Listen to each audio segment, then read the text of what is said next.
Bienvenue dans Dis-toi tout docteur, votre émission qui vous parvient tous les dimanches à partir de 14 h. La journée mondiale de l'excision a été célébrée le 6 février dernier. Les activités se poursuivent encore. Les partenaires techniques et financiers, la société civile et les acteurs concernés continuent de magnifier leur engagement. Il faut noter quand même que la Guinée reste l'un des pays le plus touchés par cette pratique, malgré les chiffres ont baissé ces dernières années, mais la pratique persiste encore et encore. Aujourd'hui, nous partageons quelques expériences avec les jeunes leaders qui luttent contre l'excision, notamment M. Ibrahim Souri Camara, président du Conseil consultatif des enfants et jeunes de Guinée, et Madame Williams Marceline, chargée à l'organisation du Conseil consultatif des enfants de Guinée. Aujourd'hui, c'est donc une émission spéciale que nous vous proposons pour vous permettre de comprendre le rôle des jeunes dans la lutte contre l'excision. Pour plus d'informations, mesdames et messieurs, restez avec nous encore une fois. Bienvenue à tous.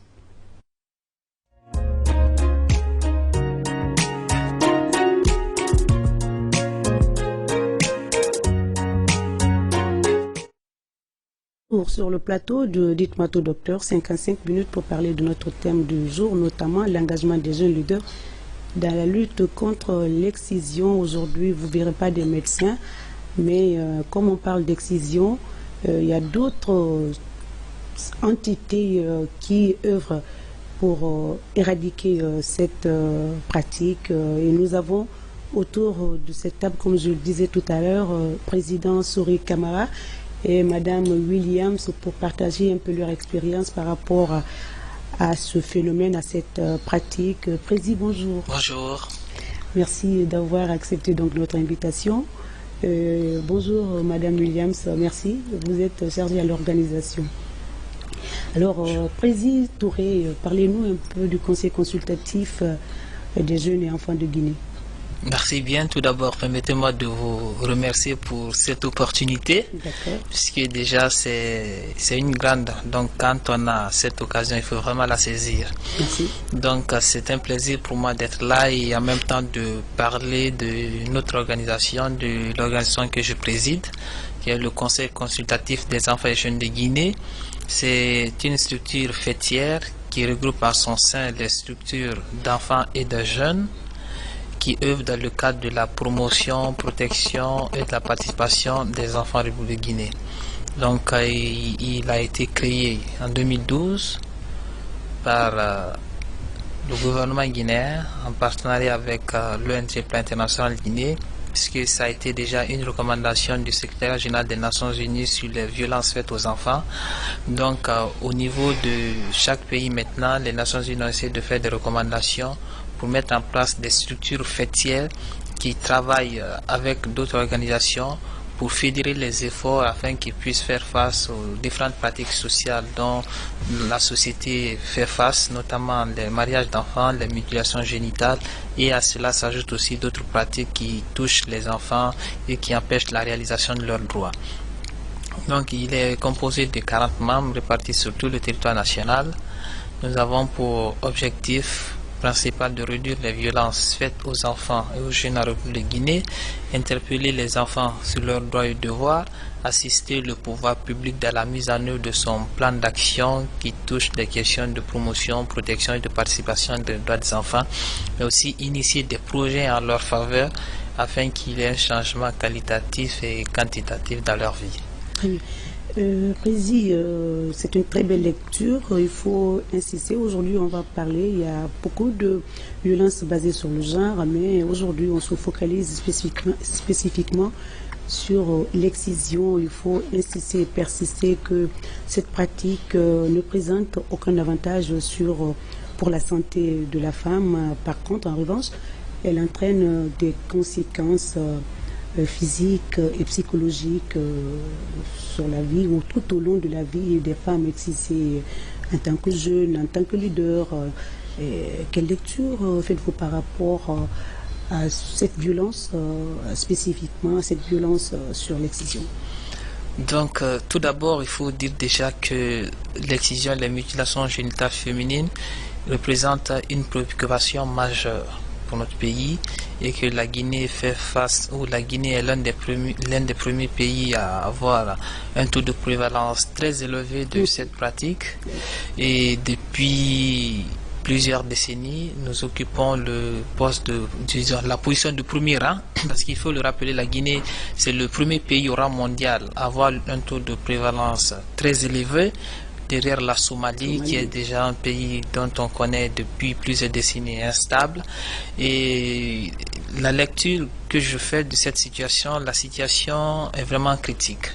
Et ça engage la situation des droits des filles en Guinée, ce qui fait que leur situation à l'aube du XXIe siècle reste un problème majeur, puisque cette pratique déjà en République de Guinée, elle se perpétue depuis des décennies, et ce qui fait que dans toutes les ethnies et dans chaque région, l'excision existe.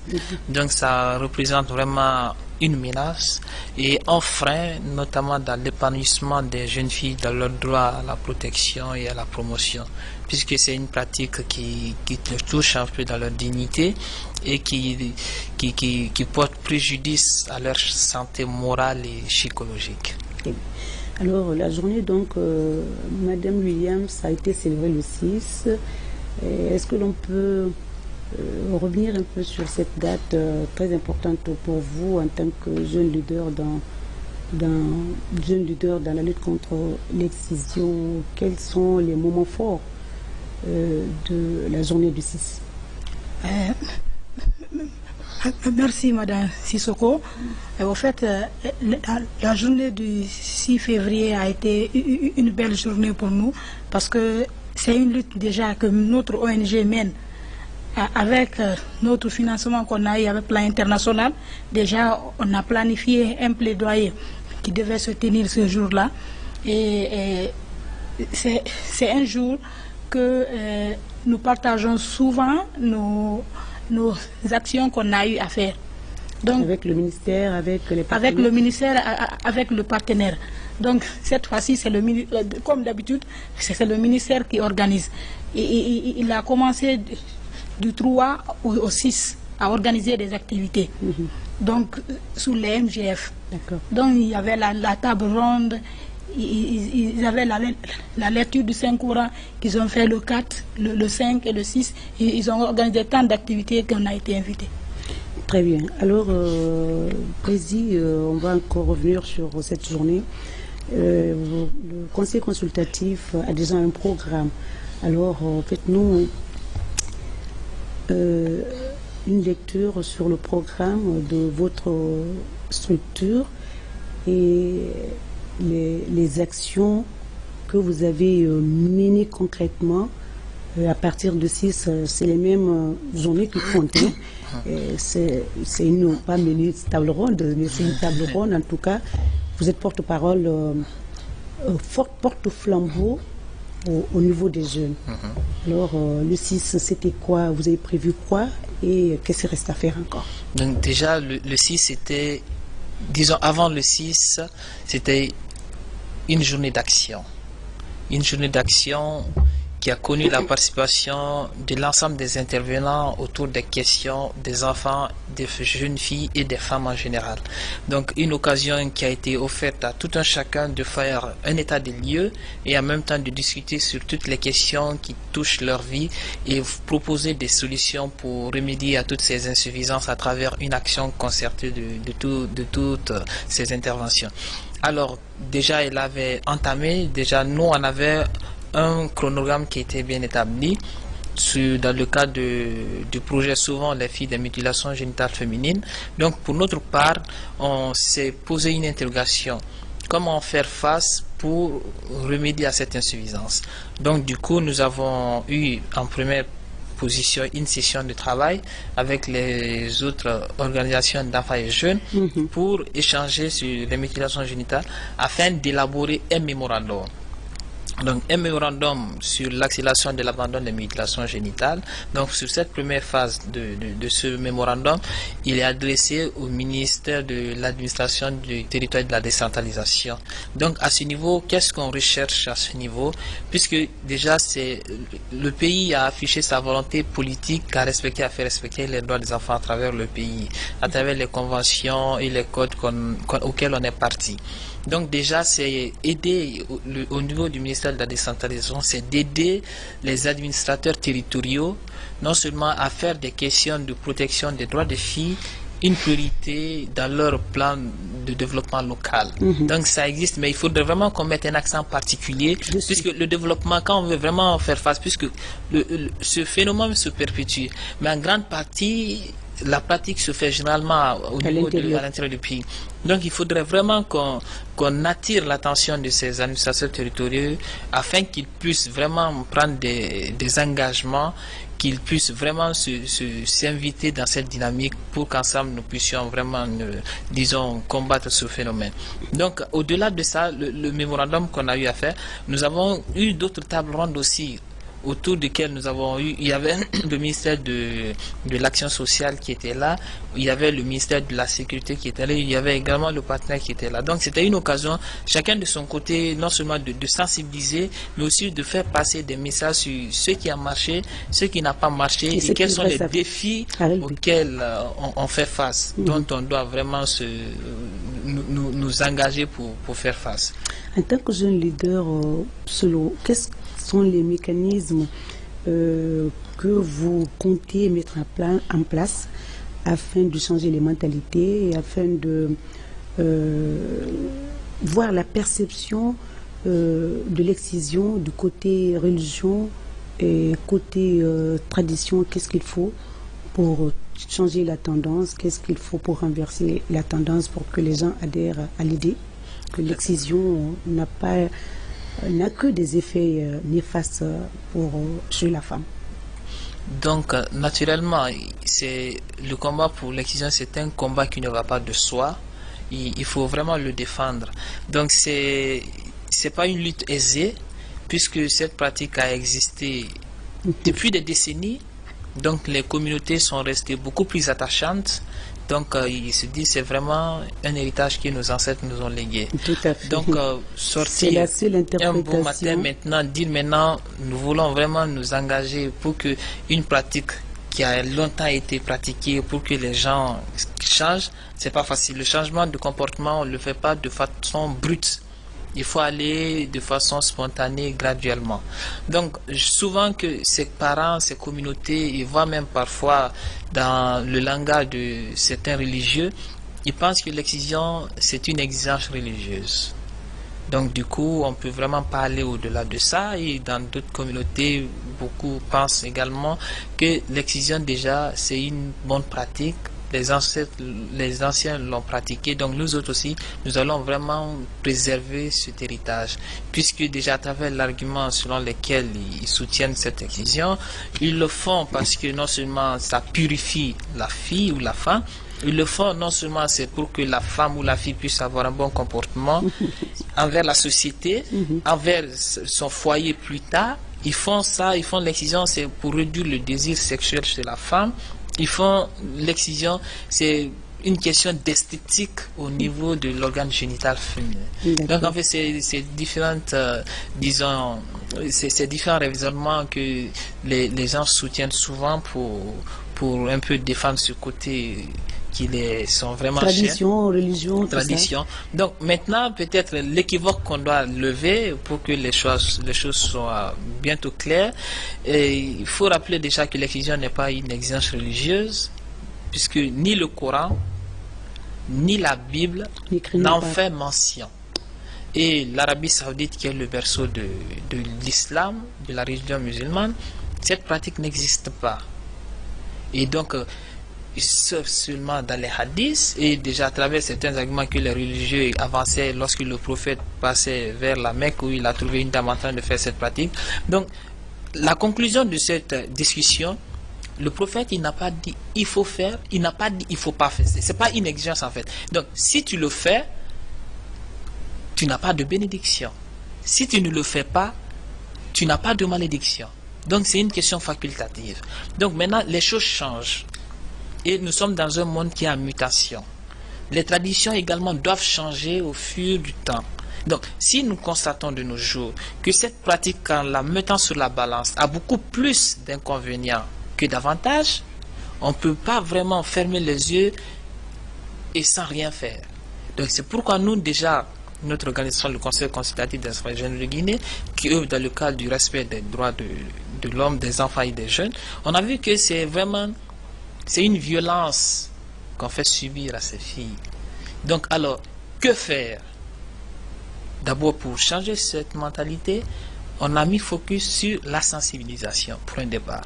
On sait que les lois existent, mais pour que la loi soit appliquée, il faudrait déjà que la chose pour laquelle on veut vraiment appliquer cette loi soit connue de tous. C'est cette stratégie qu'on essaie vraiment de développer, faire comprendre aux uns et aux autres que l'excision n'est pas une très bonne pratique. Et de l'autre côté, leur dire vraiment que l'excision déjà, bien qu'elle soit une pratique préjudiciable, mais il y a des lois déjà qui l'interdisent. Donc toute personne auteur d'une pratique quelconque liée aux mutilations génitales a des peines vraiment à encourir. Donc voilà en quelque sorte les différentes actions. Et avec les jeunes également, parmi nous, dans le conseil, nous avons des jeunes filles modèles parmi nous qui n'ont pas connu l'excision. Elles en parlent Elles n'ont pas ce complexe en fait. Elles en parlent, elles se sentent fières d'en parler.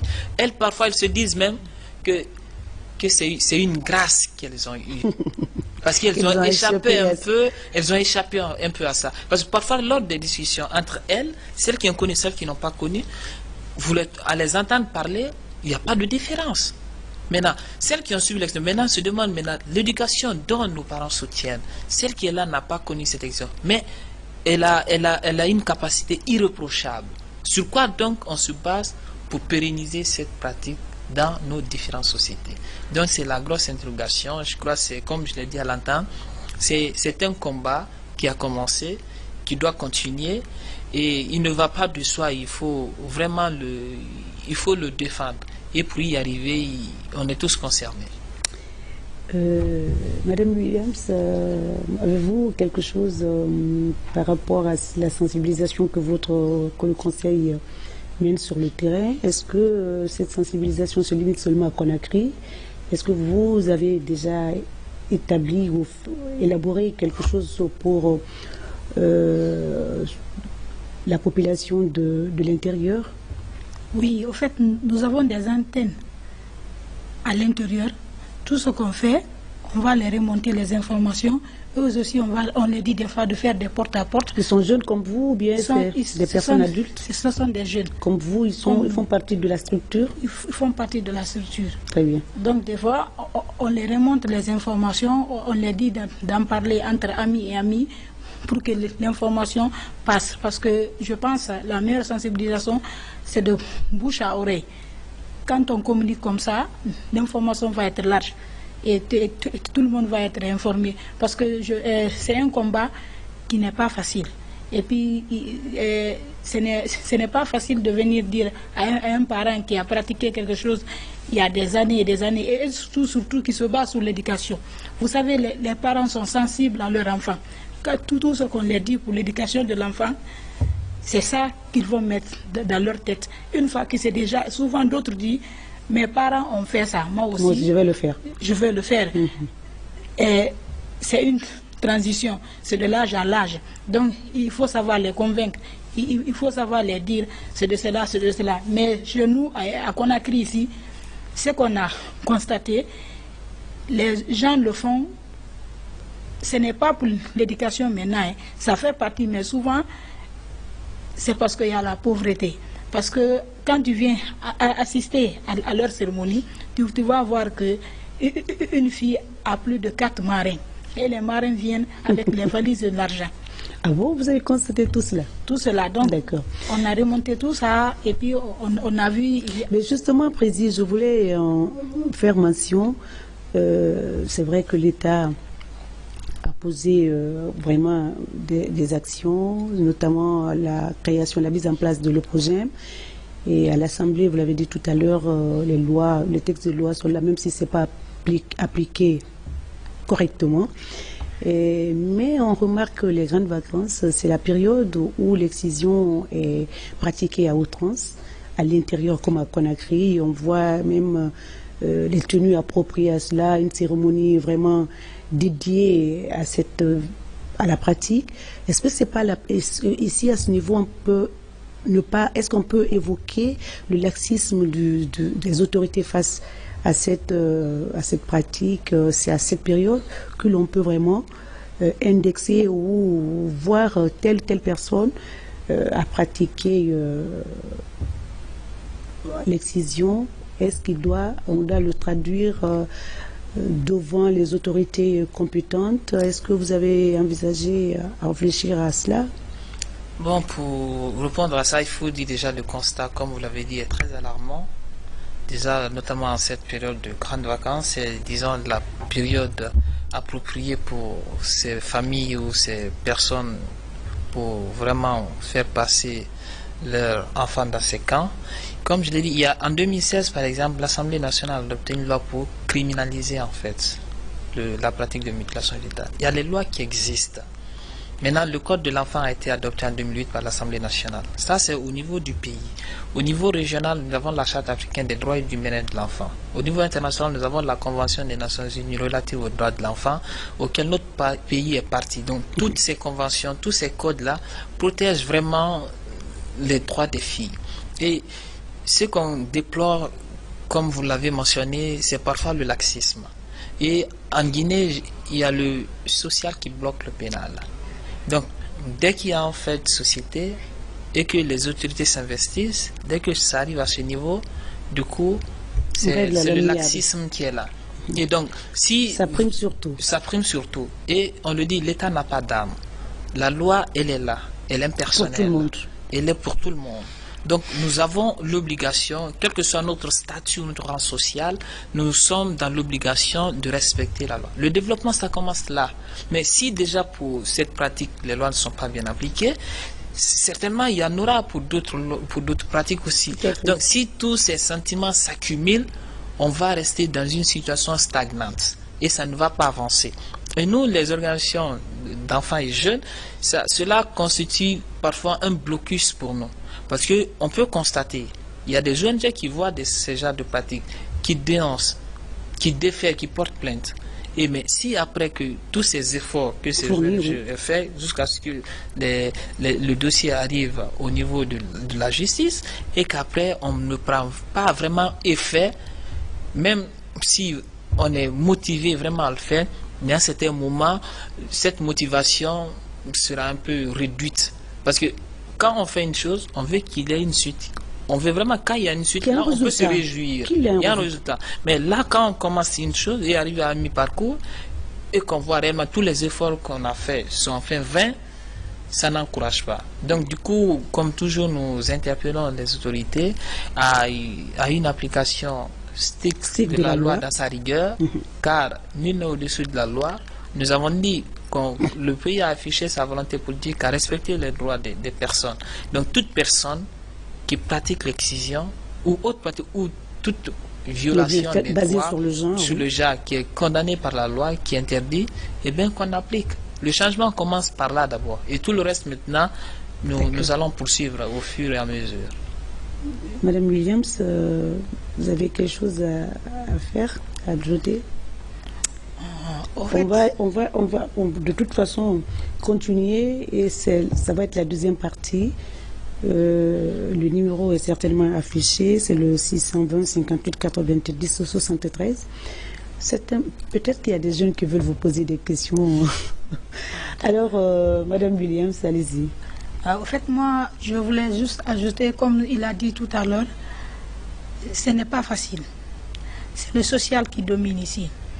Vous pouvez trouver dans la famille, il y a la mère qui est pour, mais les tantes sont contre. Ou d'autres d'ailleurs, c'est les tantes qui sont pour, la mère est contre. Si la mère, elle ne peut rien, c'est les tantes qui dominent. Des fois, elle peut dire, moi je connais les conséquences. Même moi, je suis victime. Mais avec les grandes sœurs et les petites sœurs de mon mari, c'est eux qui ont pris l'enfant. Donc, je ne peux rien. Et si on en parle tout à l'heure, l'excision de la communauté entre amis, comment ça se discute? Il y a un appel déjà pour vous, Président, ou pour Madame Williams. Allô? Bonsoir, monsieur. Bonjour, vous allez bien? Très bien. Votre nom, d'où vous nous appelez? C'est parti. Aujourd'hui, c'est une émission spéciale et nous sommes en train de sensibiliser la communauté afin d'éviter de pratiquer l'excision. Les médecins ne sont pas là. Hein. Vas-y donc. Allô? Allô? Ça va? Allô? Ça va? Allô? Bon, chers téléspectateurs, vous qui voulez nous joindre ici dans cette émission, si vous voulez appeler, éloignez-vous de votre poste téléviseur afin de permettre à nos invités de décrypter ce que vous dites. Il y en a qui appellent et qui veulent s'écouter. Donc à partir de là, il y a trop de bruit et nous ne pouvons pas bien décrypter leur message. Donc éloignez-vous de votre poste téléviseur. Allô? Allô? Allô? Oui, bonsoir monsieur. Allô? Oui, bonsoir monsieur. Bonsoir, ça va? Oui, votre nom, d'où vous nous appelez? J'appelle depuis Mandiana. Oui, nous vous écoutons monsieur. Pardon?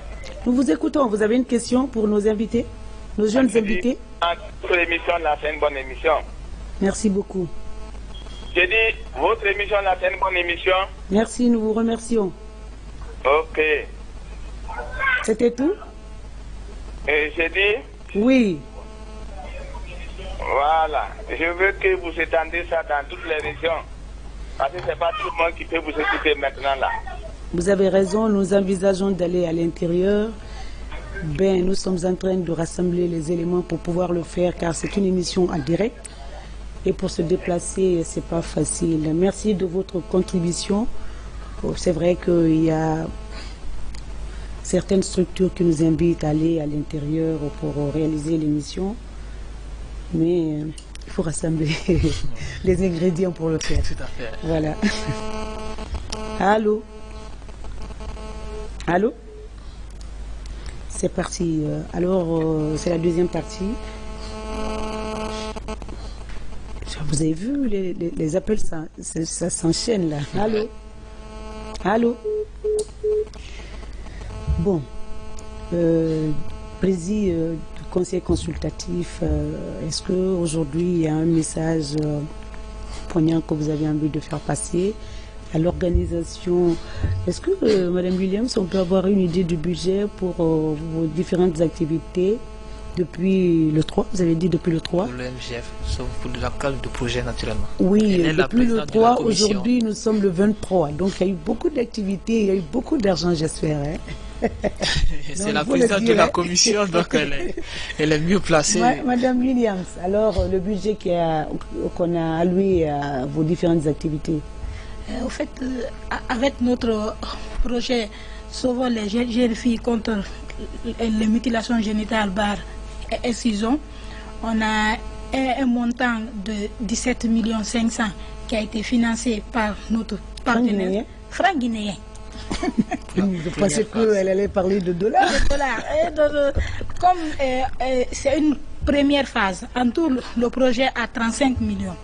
Mais pour la première phase, il y a eu un financement de 17 500 000 pour organiser nos activités avec notre partenaire Plan Guinée. D'accord. C'est pas beaucoup, hein, Président? Oui. L'année prochaine, il faut que ça soit rehaussé le montant. Allô? Allô? Allô? Oui, bonsoir. Allô? Allô, oui, bonsoir, madame. Allô? Allô? Ça va? Il y a une interférence. Moi, est-ce que la personne me reçoit? Allô? C'est coupé. C'est parti. Président, vous n'avez rien à dire sur le budget? Bah, c'est la présidente de la commission. Mais c'est vous qui chapeautez tout. Tout à fait, non, mais elle est mieux placée. Vous avez un regard sur ce qui a été dépensé. Voilà. Alors, allô? Allô? Oui, bonjour, vous allez bien? Allô? Oui, bonjour. Oui, bonjour monsieur, votre nom, d'où vous nous appelez? Moi, je m'appelle Radi Karabadjadi. Oui. Je suis le conseiller politique des gens Mathieu Bangoura, le gouverneur de la ville de Conakry. Très bien. C'est juste pour vous féliciter. Oui. Féliciter mon frère qui est en train de relater le contenu de la nouvelle constitution qui sera votée et adoptée par le professeur président. Effectivement, comme il est en train de le dire, c'est comme ça, effectivement, je suis entièrement d'accord avec lui. En date, je vous dis, en date, en ma qualité, aucune loi spécifique n'est interdite l'exigence en République de Guinée. Pour l'instant, l'exigence est considérée comme une simple volonté, bien volontaire. Quoi. Mais c'est pourquoi, rien d'étonnant. Maintenant, c'est un professeur qui dirige le pays. Pour la première fois dans l'histoire, c'est tout à fait normal que c'est un avancé. Effectivement, il faut que nous oublions cette coutume. Et voilà, c'est l'intérêt que la Guinée a eu d'avoir un professeur président, Alpha Condé, professeur d'université pour la première fois de l'histoire de la Guinée. Mais simplement, je vous demande de ne pas oublier les autres intérêts de la nouvelle condition. C'est-à-dire que la gratuité des enfants qui seront scolarisés, les enfants scolarisés en Guinée, de 0 à 16 ans. N'oubliez pas aussi de relater aussi c'est-à-dire que le montant spécifique qui sera aussi des budgets de désormais pour la jeunesse. N'oubliez pas aujourd'hui les handicapés et les personnes vulnérables. Enfin, j'ai beaucoup de choses en tête. La nouvelle condition est enferme 161 articles en tout. Il y a beaucoup d'intérêts, un peu à suivre maintenant, mais juste c'est pour vous féliciter. Encore une fois, ici Gabriel Karamba, le conseil politique général Mathieu Bangoura, le plus beau gouverneur de la sous-région. Je vous remercie. Alors, c'est un téléspectateur qui a suivi l'émission et qui a voulu apporter quelque chose. Mais j'ai l'impression qu'il est un peu en dévasage avec nous. Nous, on parle de l'excision, on lui parle de la nouvelle constitution, mais c'est pas mal. Comme c'est à travers... nous sommes en direct, c'est une opportunité pour lui de faire passer son message, c'est pas mal. Mais on parle de l'excision aujourd'hui avec les jeunes leaders engagés dans la lutte. Allô? Allô, bonsoir. Oui, bonsoir monsieur. Votre nom, d'où vous nous appelez? Allô? Allô, oui. Allô? Allô? Oui, nous vous écoutons. Vous allez bien? Très bien. Votre nom, d'où vous nous appelez?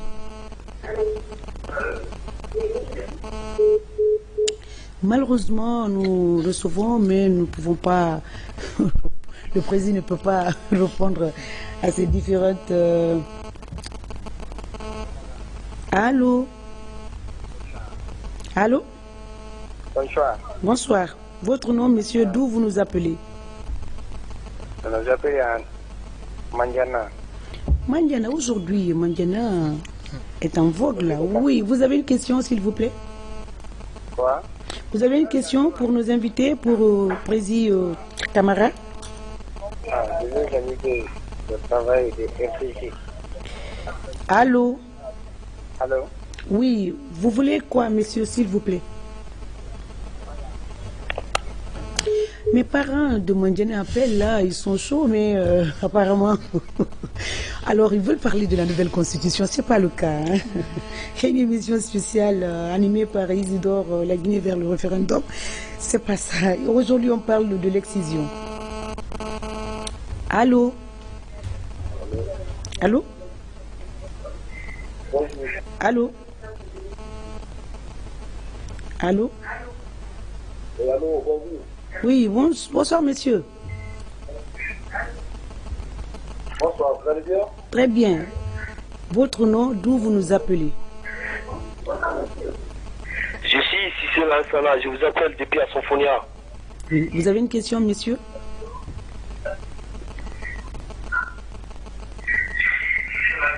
Allô? Oui, d'abord, je continue à remercier les invités. Merci. Qui ont eu le courage de venir répondre à l'appel.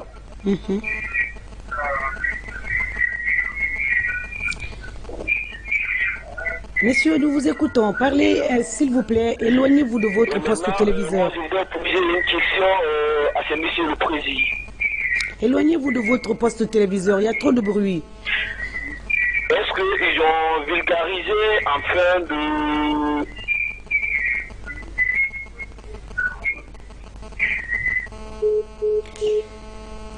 Monsieur le Président, aujourd'hui, malheureusement, nous étions où la sensibilisation, le message, bon, sensibilisation, par rapport au budget. Le budget, mais on appelle, mais le Président a envie de poser, répondre vos différentes questions. Allô? Allô, oui. Très bien. Votre nom, d'où vous nous appelez? Monsieur Wouri, votre question.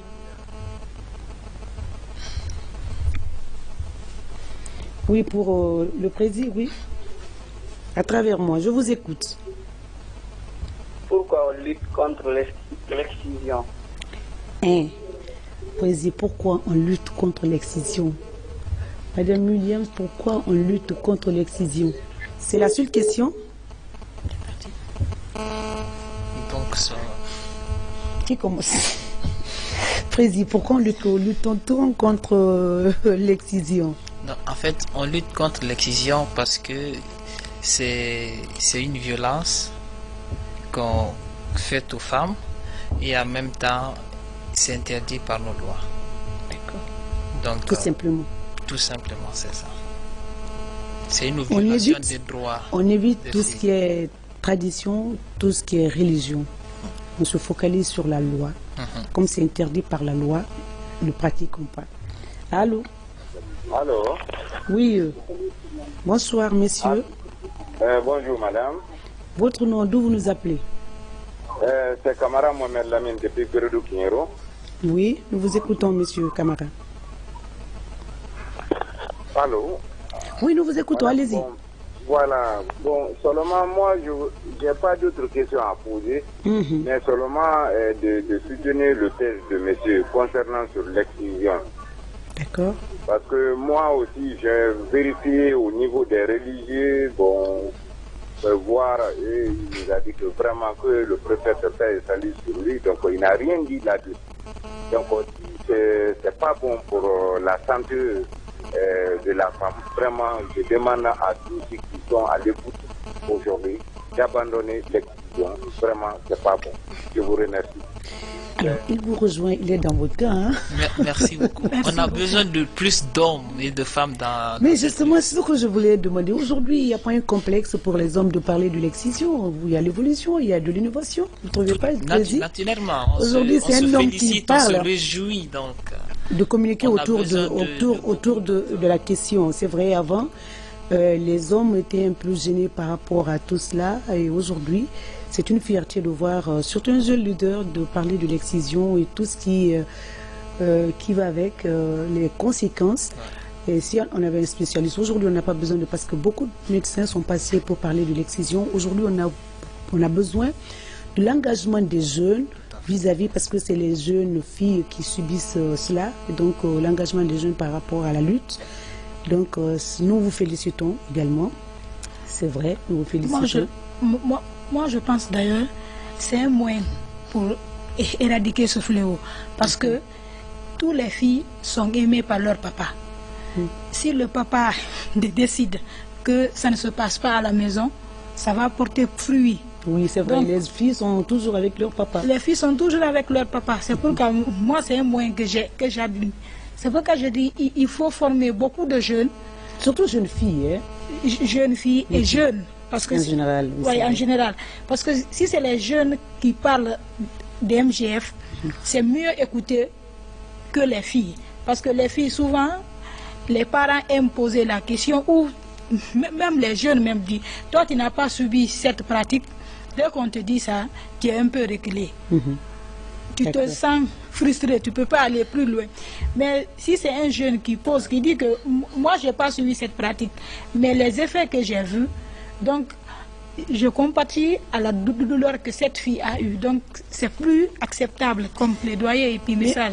D'accord. Mais Président, pour un peu Pas à l'encontre de ce que Williams dit, mais comme dirait l'autre, ne pas être excisé, c'est être dépravé ou ne pas pouvoir contrôler sa sexualité.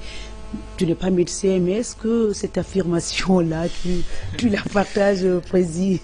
Bon, naturellement, je suis du genre, je n'aime pas faire de préjugés. Donc, je ne juge pas quelqu'un. Je cherche tout d'abord de savoir pourquoi tu acceptes certaines thèses. Et ceux qui soutiennent l'idée selon laquelle une fille excisée, ça relie son désir sexuel. Et non seulement ça lui permet de résister face à certaines tentations, beaucoup de contraintes sociales et autres là. Non, moi, je vais dire plus loin.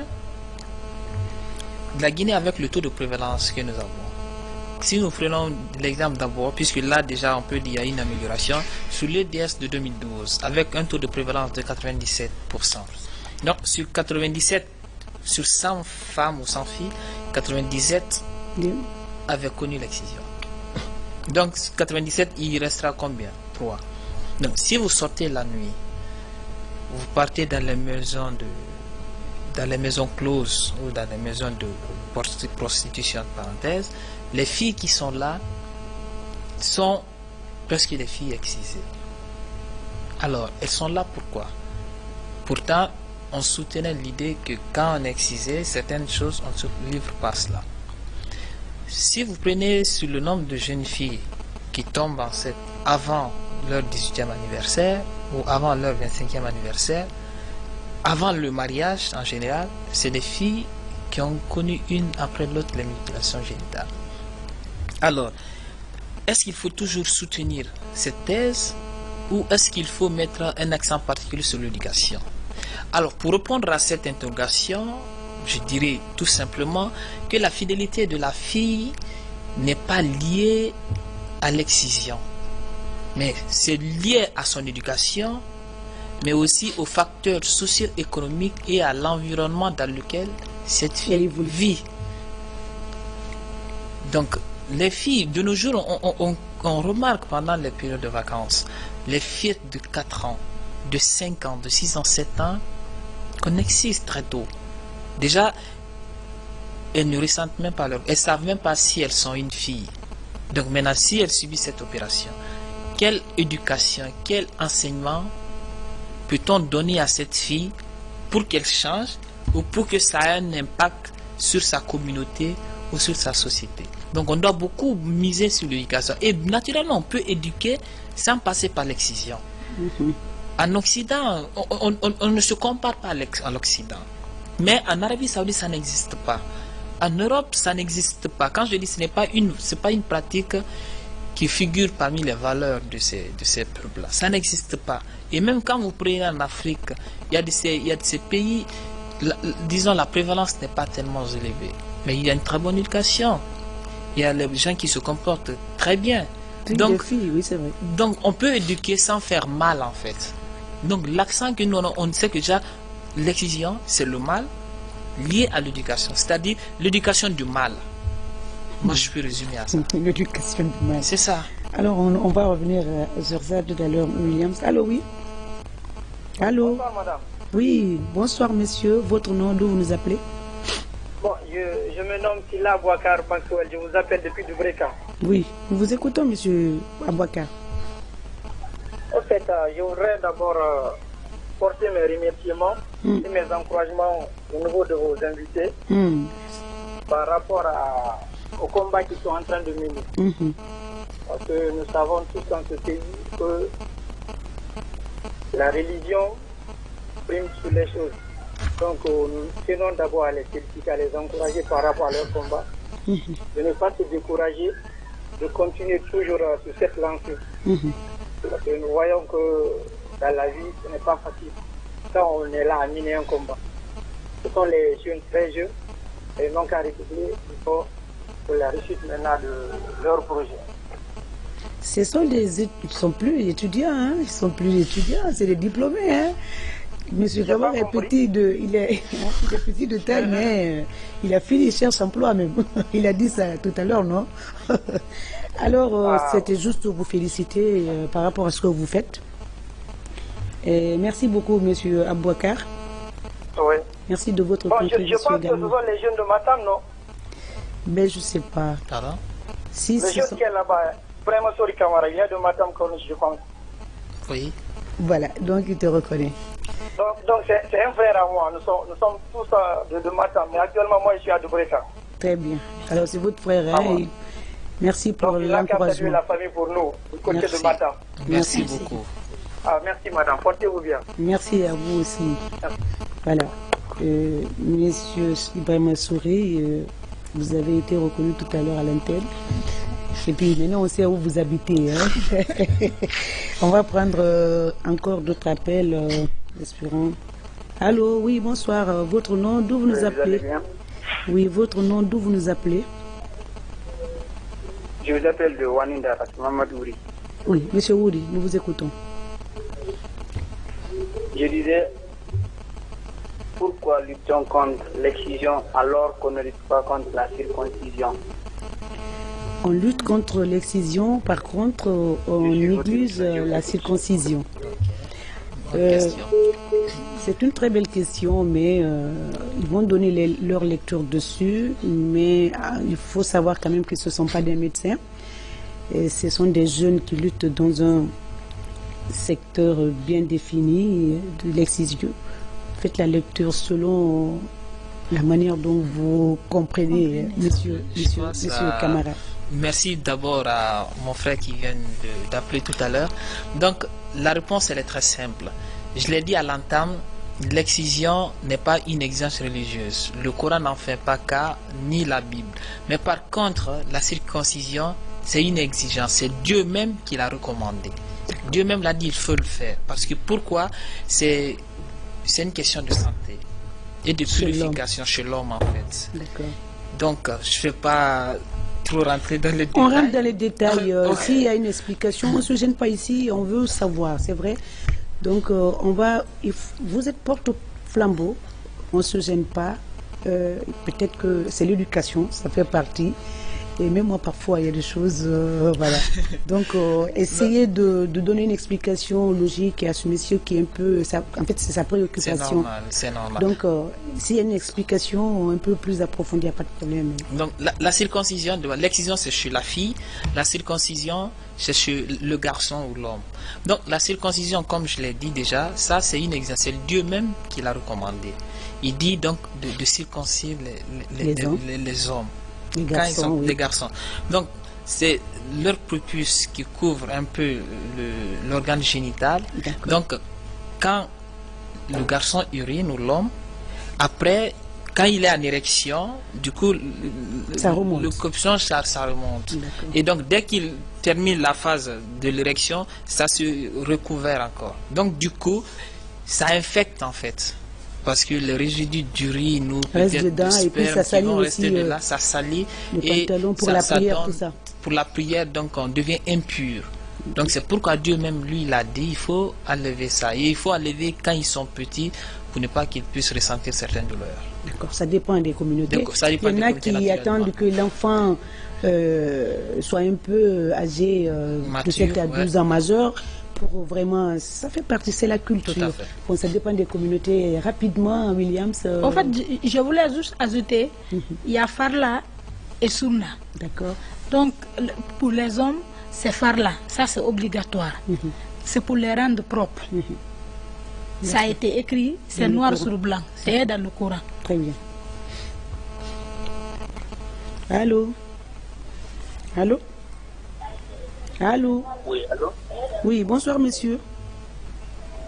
Oui, allô? Allô madame, bonsoir. Votre nom, d'où vous nous appelez? Bon, vous allez bien? Très bien. Rapidement, on a plus de temps. Oui, allô, ça va? Oui. Votre question, s'il vous plaît. Moi, c'est Diallo Ousmane. Oui. Je vous appelle des quartiers affaires. D'accord. Vous avez une question, Monsieur Diallo, rapidement, on n'a plus le temps. L'excision pour les filles, c'est pas bon, c'est pas bon, c'est pas bon. On va insister. Je vous dis, pour l'excision d'une fille, si nous avons interdit d'exciser le fille, une seule femme ne peut pas le satisfaire. Bon, c'est très dangereux pour notre pays et nous sommes le pays de l'islam. Bon, acceptons de comprendre ce que notre sage qui sont en train de faire depuis autant jusqu'au maintenant là. Pas, tout le monde n'est pas égaux. Il y a certaines filles qui n'ont pas des gens qui sont très malades. Il y a certains aussi qui ont des santé. Mais l'excision, ça doit se faire. C'est normal. Si moi je vous appelle maintenant là, c'est ce que je vais vous dire. Parce que l'excision, une fille qui n'est pas excisée, une seule homme ne peut pas le satisfaire. Nous arrivons à une sœur très bien. Malade. On a compris, Monsieur Diallo. Monsieur Diallo, si j'ai compris. Bon, je n'ai pas bien compris ça. Il dit l'excision, lui, il pense que l'excision n'est pas. Il faut pas pratiquer. Parce qu'une fille non excisée, l'homme ne peut pas la satisfaire. Donc, c'est des conceptions, c'est des perceptions, c'est la tradition, la religion. Alors, vous, les leaders, il faut inviter ces personnes, c'est des personnes comme ça qu'il faut convaincre pour éradiquer, pour arrêter la pratique. Je rappelle, c'est la fin de cette émission. Je rappelle, chers téléspectateurs, que nous étions avec Ibrahim Souri Camara, président du Conseil consultatif des enfants et jeunes de Guinée, et Madame Williams Marceline, chargée à l'organisation du Conseil consultatif, qui étaient donc nos deux invités, qui ont quand même essayé de répondre aux différentes questions des différents intervenants. Je rappelle également, c'était une émission spéciale pour célébrer en rétro la journée mondiale de l'excision.